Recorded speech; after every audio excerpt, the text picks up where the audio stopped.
Ang talisay, o Terminalia catapa sa pangalang pang-agham, ay isang puno na may maraming potensyal na benepisyo sa kalusugan. Narito ang ilan sa mga ito. Anti-inflammatory, ang mga dahon ng talisay ay mayroong mga sangkap na maaaring magkaroon ng anti-inflammatory na epekto, na makatutulong sa pagpapabawas ng pamamaga sa katawan.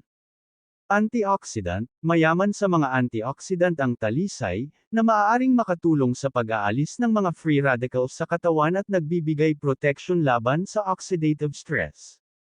Antibacterial, ang ilang mga bahagi ng halamang ito ay maaaring magkaroon ng mga katangiang antibacterial, na makakatulong sa laban sa mga impeksyon at pagpapabawas ng panganib ng sakit.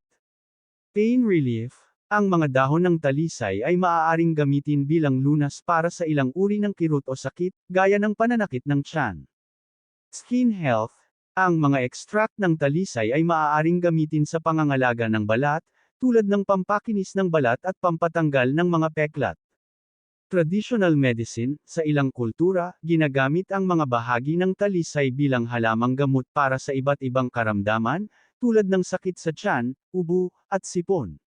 Tandaan na bago gamitin ang anumang halamang gamot o supplements, laging konsultahin ang isang propesyonal sa kalusugan upang masiguro na ito ay ligtas at angkop para sa inyong kalusugan.